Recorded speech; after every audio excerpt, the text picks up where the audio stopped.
Thanks for joining us today for the first of our our partner sessions for 2021. So we're hoping over the next couple of months to run a couple of these sessions to introduce you to our partners, so they kind of get to meet some interesting people who can help you on your online journey. So today we're really delighted to have Aidan Corbett on board. So hello to Aidan. So Aidan is the CEO of Wayflyer.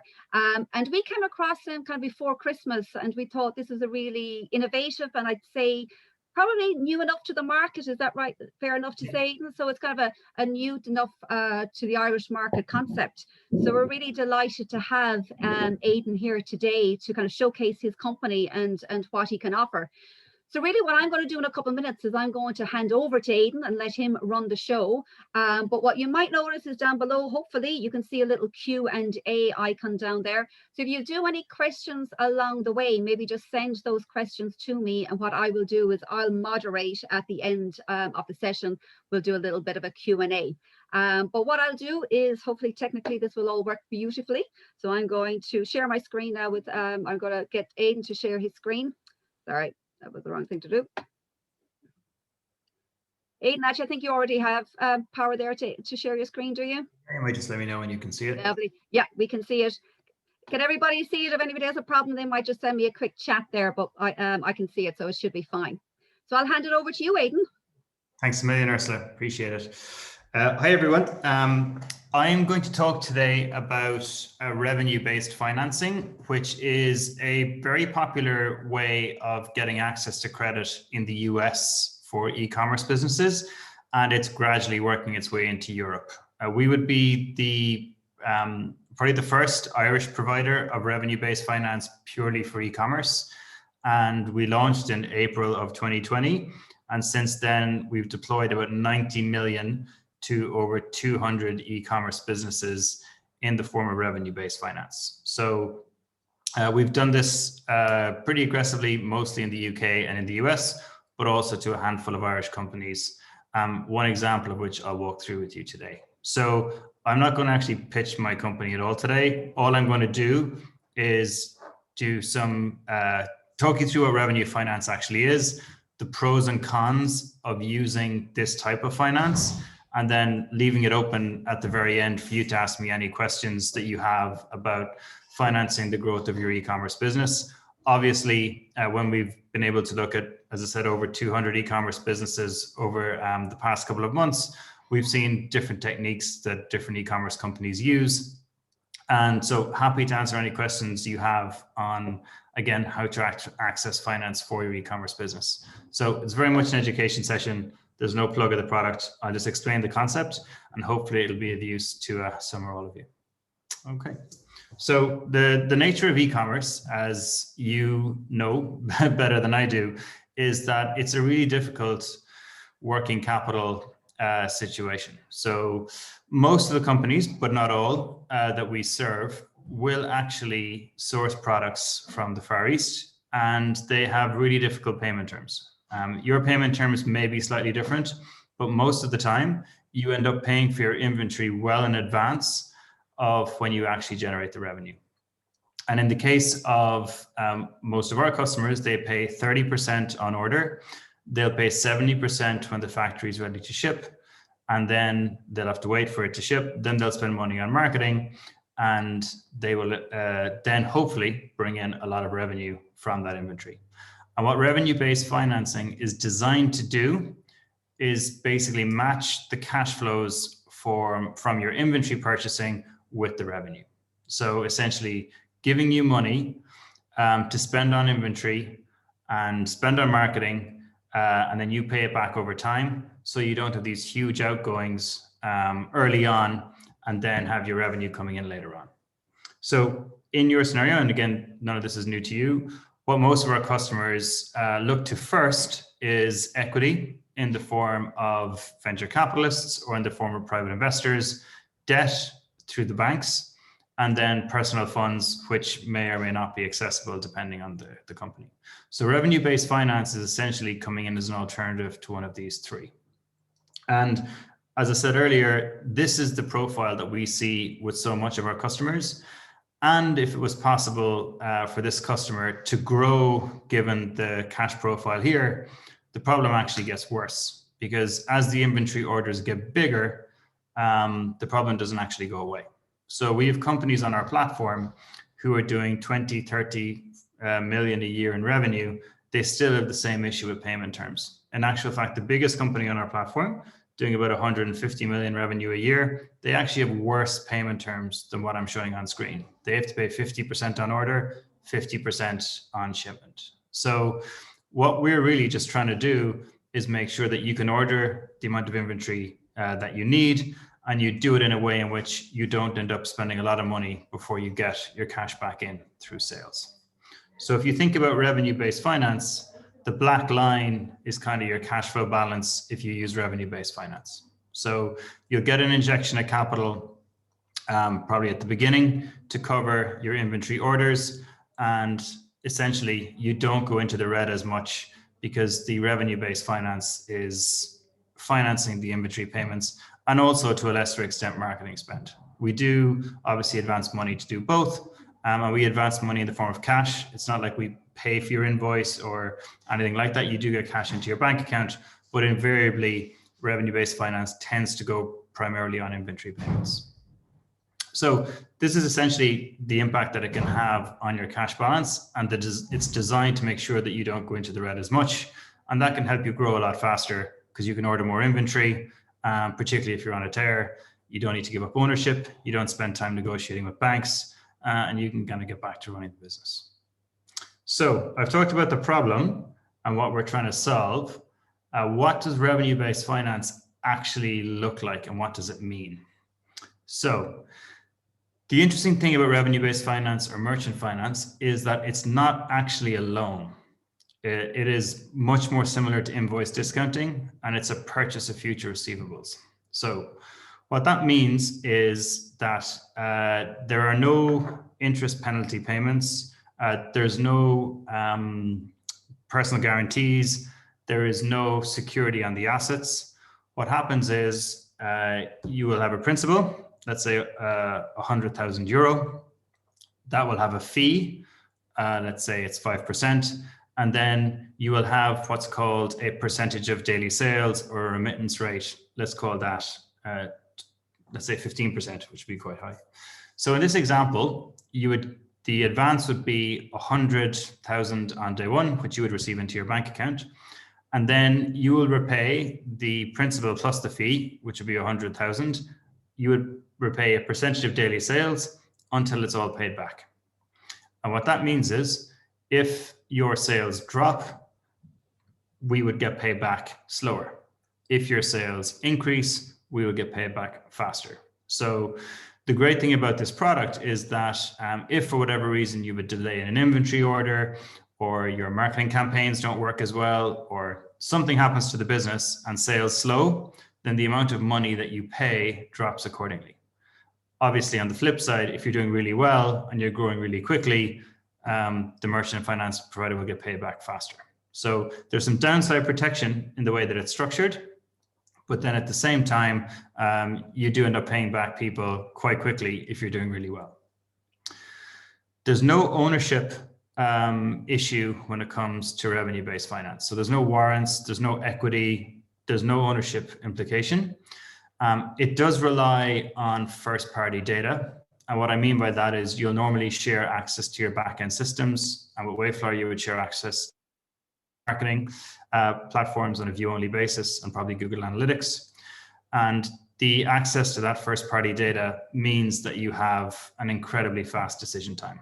I'll give you an example of an Irish e-commerce business that applied to us on Tuesday morning, and they ended up getting money this morning. 150,000 landed in their bank account. So these companies tend to move incredibly quickly because you're able to share access to your data through the first party platforms, and they're able to underwrite really quickly. So in situations where you need inventory quickly and you want to be more opportunistic, this kind of financing works extremely well.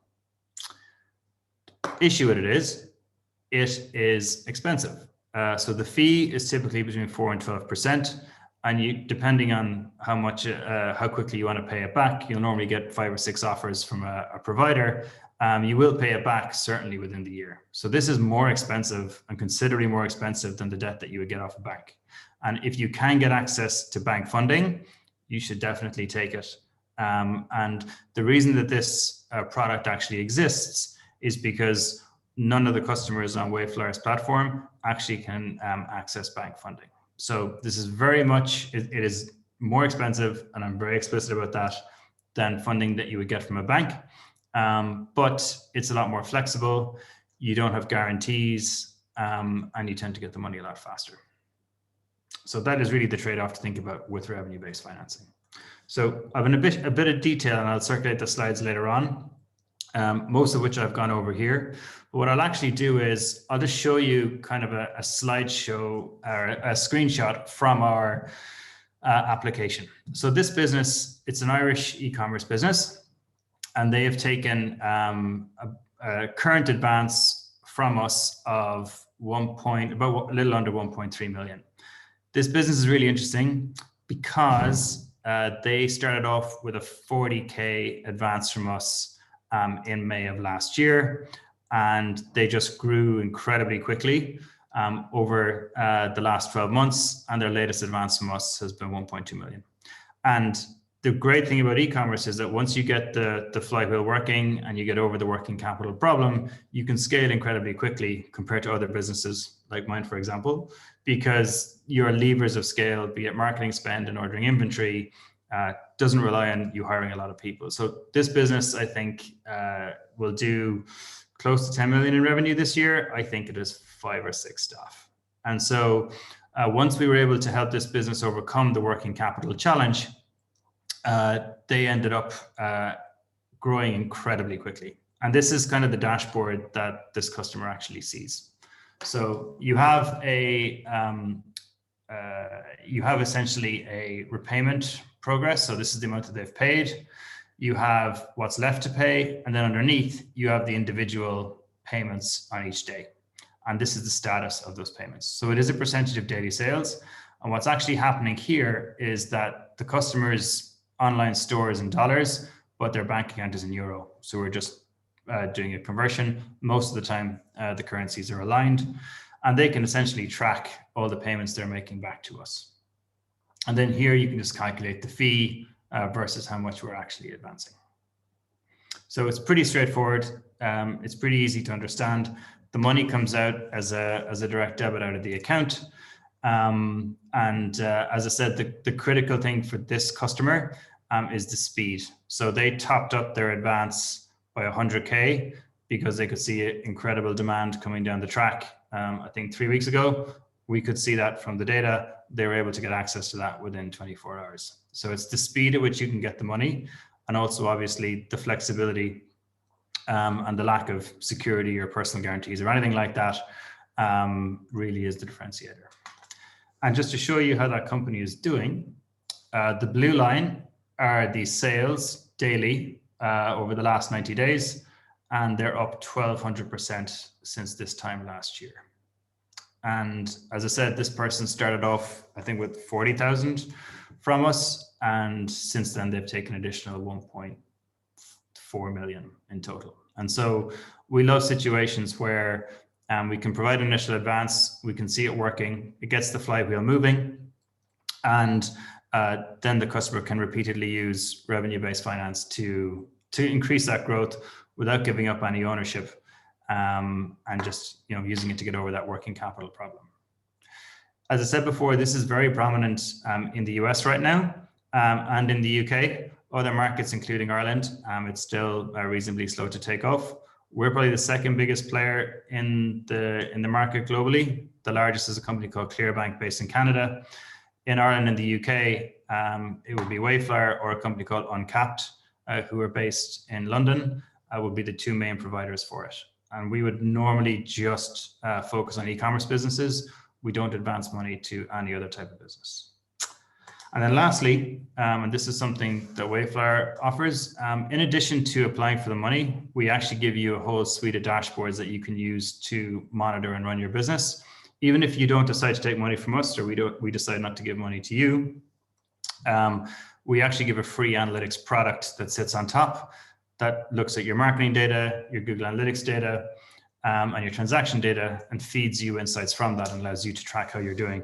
And in fact, this screen actually is taken from our interactive analytics app. It's always worth signing up for because it's a free analytics tool, and I think it's pretty useful to use. One last question that you probably have is, how big do I need to be to take money from revenue-based finance companies? In Europe, we probably go the lowest in terms of size. So the minimum amount that we can give out is 5,000. You do have to be a limited company. And from a revenue perspective, if you're doing like 80 to 100,000 a year, we will advance money to you. We can go pretty big. Typically, it's kind of between 5 and 10 million, which is the maximum that we can do. That's normally tranched over a number of payments. And in an original advance, it normally doesn't go higher than 8 weeks of estimated future sales, especially starting off. So that's kind of the amount that we would advance as an initial amount of money. I might stop there for questions. And as I said, you can ask questions about revenue-based finance. You can ask questions about general finance, whatever you like. More than happy to take your questions. Great, thanks, Aidan. I think that was really, as I say, it's a relatively new concept for a lot of people. So I think people will definitely have to take it on board and absorb that information. If anybody does have any questions they want to put through the Q&A, I can't see any in there yet, but if anybody does have a question, now might be a good time. All quiet. I'm assuming, Aidan, that if people do have questions, maybe if you perhaps maybe send on the slides with your contact details, and what I'll do is I will send on that information and the slides to everybody who's registered for the webinar. I'll just give it anybody want to ask anything at this stage? Are we all good? Yeah, I'd say there's probably a little bit to absorb there from an information point of view. And okay, so Paul asks, what's the minimum monthly sales that would you need to be doing before Wayflyer will talk to you? Probably about 8,000 euro. About 8,000. Okay, that's good, because that would a lot of our clients would be around that area. Okay, is that it from a questions point of view? It kind of looks like it. Okay, well, if that's it, I'd like to take this opportunity to thank you, Aidan, for sharing your information. So it's definitely something I think our clients would be interested in, and let's see where the journey takes us. Sounds great. All right. Slides, Ursula. Thanks for your time. No problem. Okay, if you sent on the details, and we will share those with you. And thanks everybody else for attending, and hope you found it informative. And we'll see you at the next one. Okay, thanks. Bye-bye.